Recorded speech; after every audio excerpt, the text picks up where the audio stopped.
स्वामी thank you so much. माझं selection झालं जॉबसाठी. त्यांचा फोन पण येणार आहे. स्वामी तुम्ही खरंच ऐकलं ना माझं. हे बघा त्याचा कॉल पण आलाय. हॅलो. हां. हो मी योगिता बोलते. हो. अहो पण प्लीज तुम्ही मला त्या व्यक्तीचं नाव सांगू शकाल का? ठीक आहे. Thank you sir. स्वामी असं कसं झालं? मम्मी तर माझी वाटच बघत असेल घरी की कधी एकदाची मी नोकरीची चांगली बातमी घेऊन येते. आता हे असं झालंय, त्यांनी मला जॉबच दिला नाही हे जर तिला समजलं तर तिला खरंच खूप वाईट वाटेल स्वामी. तिच्या माझ्याकडनं खूप अपेक्षा आहे तो. पण स्वामी मला एक कळत नाहीये की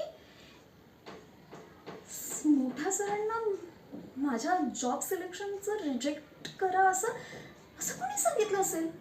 इतकी पोच कोणाची असेल?